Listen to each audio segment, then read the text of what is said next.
Rojbin, sen neler söylemek istersin? Özellikle tabii 30 Ocak'ta imzalanan bir anlaşma var. Peyderpey bazı şeylerin hayata geçirildiğini görüyoruz. Tabii bu anlaşmanın ne kadar kalıcı olacağı veya Rojava'da Kürtlere bir statüyle sonuçlanıp sonuçlanmayacağı önümüzdeki süreçte göreceğimiz bir şey. Az önce Özgür Avzem de ifade etti. Bu Kürt halkının mücadelesi ve direnişine bağlı olacak. Sen neler söylemek istersin? Özellikle Kobani'yi belki ayrıca ele almamız lazım.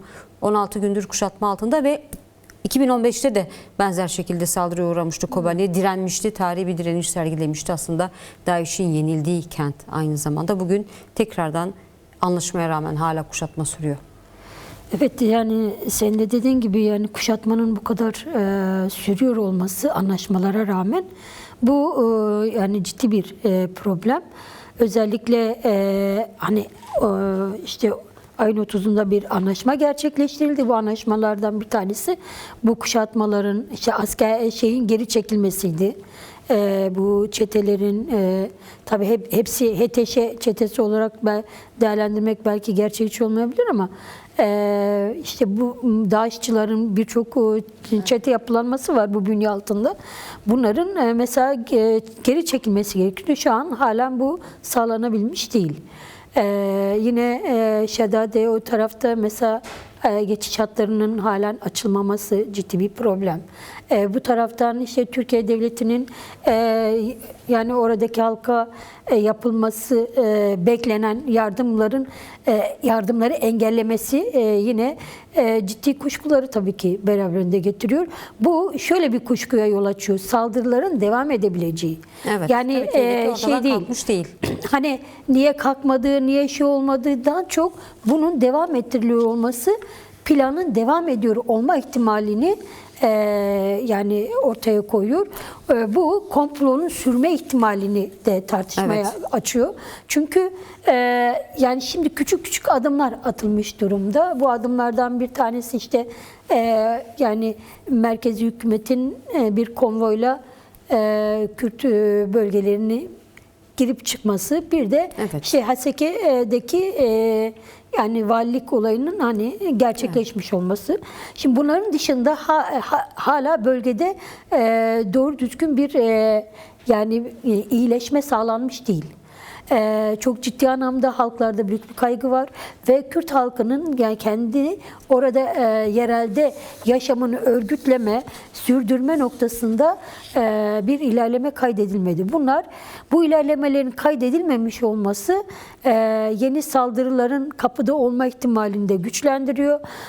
Bu nedenden dolayı da mesela hem Kobane başta olmak üzere bütün Kürt şehitlerinde Rojava'da şu an halk hala sokakta ve hala direnişini sürdürüyor. Yani toplum olarak direnişini sürdürüyor. Yine yurt dışında hala eylemlikler devam ediyor. Çünkü bir garanti yok. Evet. Yani ortaya konulmuş bir garanti yok. Şu ana kadar sağlanmış anlaşmalar da direnişle sağlanmış anlaşmalar, gerçekleştirilmiş anlaşmalar, Kürt halkının bütün sahalarda ayağa kalkmasının getirdiği bir anlaşma var. Yani yoksa orada henüz kalıcılaşmış, bunun sürdürülebilirliğini garantilemiş bir anlaşma ya da nasıl söyleyeyim bir süreç işlemedi. O yüzden önümüzdeki dönem yani Kürtler açısından tehlikenin sürdüğünü bizlere gösteriyor. Peki yani, Rojbin, az önce Özgür'e de sordum, sana da sormak istiyorum. Tabii bu saldırılar tesadüf değil. Orta Doğu'da 3. Dünya Savaşı'nın derinleşti ve özellikle de geçen yılın sonunda ve başında Suriye'deki denklemin değişmesiyle birlikte yeni bir düzlem ortaya çıktı. Ve bugün görüyoruz ki hegemon güçler El-Şara, HTŞ yönetimiyle birlikte belirli bir iş yapmak istiyor. Az sonra arkadaşımız Halit Ermiş'le tabii onun Irak ve İran boyutunu da konuşacağız. Burada tabii bunu yaparken de Kuzey ve Doğu Suriye'de var olan sistem hedef alındı, ortadan kaldırıldı. Tabii biliyoruz ki Türk Devleti ilk günden bu yana buradaki sistemi hedef gösteriyordu, ortadan kaldırılmasını istiyordu. Bu paradigmaya yönelik saldırı nasıl değerlendirmek lazım? Neden Önder Apo'nun paradigması bu denli saldırıların hedefinde? Çok boyutlu bir saldırı var aslında Önder Apo'nun paradigmasına yönelik. Yani sadece paradigmaya değil, direkt olarak Önder Apo'nun hedeflendiği bir süreç yaşıyoruz yani bu dönemde. Şimdi yıllarca mesela koalisyon güçleri bölgede Rojava özel yönetimle anlaşarak ortak bir DAEŞ'e karşı bir hatta durdu. Hani buna karşı mücadelede Kürt halkının yine DAEŞ'e karşı örgütü olan Arap halkının ciddi bir tavrı oldu. Ortak bir mücadele yürüttüler DAEŞ'e karşı. Gelinen noktada bunun yerine HTŞ'nin yani DAEŞ'in önemli bir kısmının çatısı altında barındıran, yürüten HTŞ'nin tercih edilmiş olması aslında direkt olarak yani yıllardır mesela şey beklenir. Dünya kamuoyu ya da işte insanlar şey bekler. Neden işte özel yönetim yani ortaya koymuş olduğu yaşam biçimiyle yani ortaklaşılmadı da HTŞ daha çok öne plana çıkarıldı. Burada direkt olarak ideolojik bir tercih olduğunu söylemek lazım. Bu ideolojik tercih üzerinden özellikle Önder Apo'ya bir saldırı var. Bu sadece orada değildi. Geçmiş dönemde de birçok noktada bu konuda saldırılar oldu.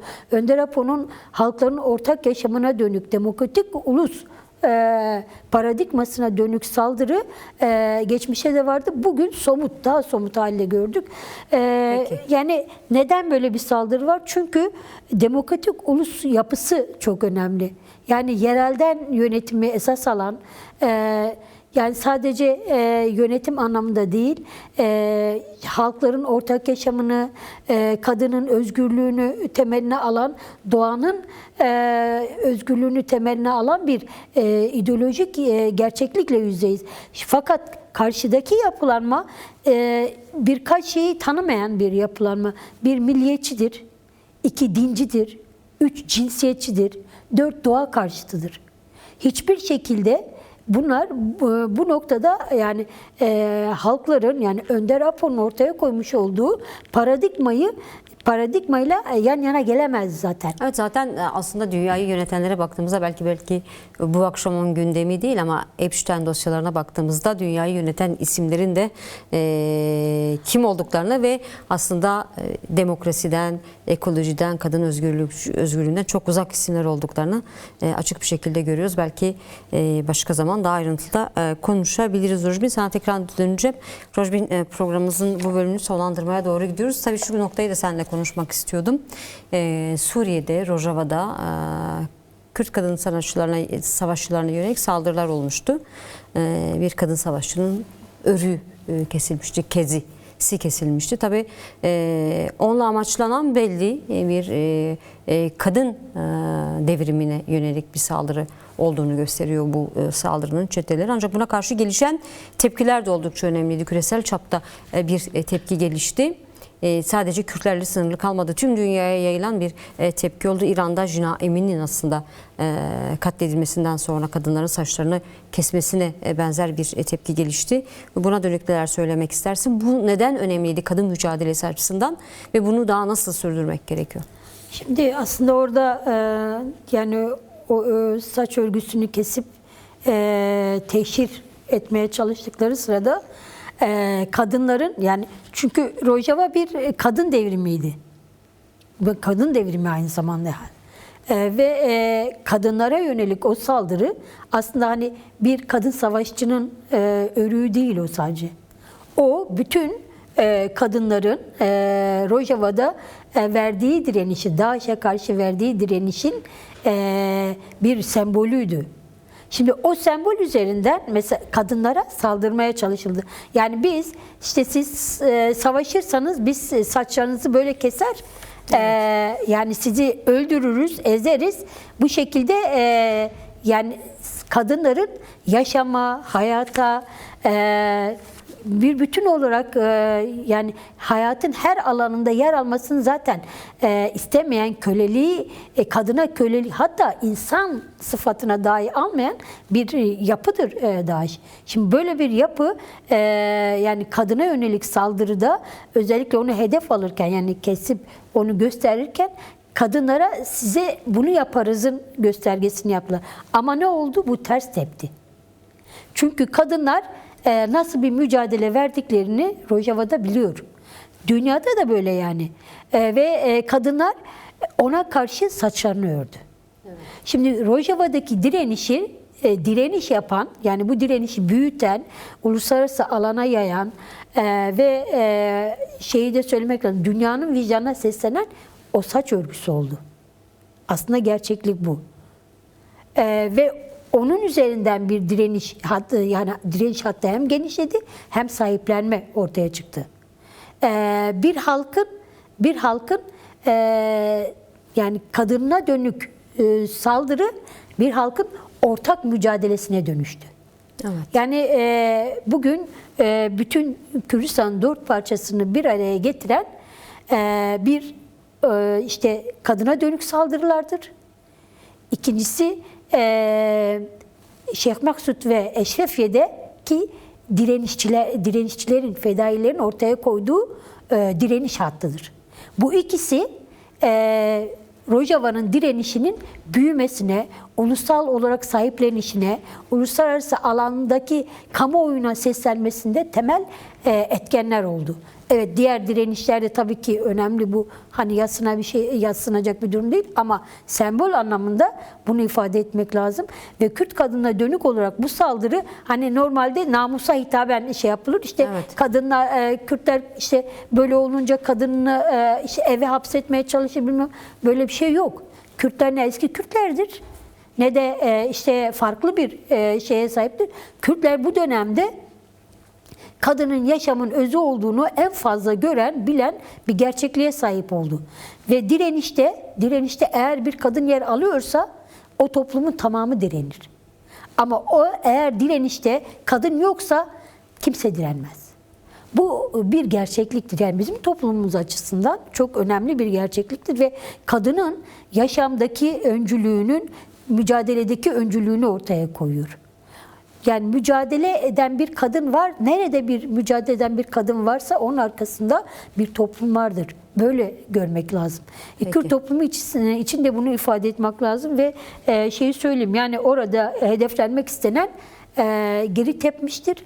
Bu kadınların mücadeleyi daha fazla sahiplenmesine ve DAEŞ gibi zihniyetlere karşı daha iyi bir direniş hattı örmesine vesile oldu.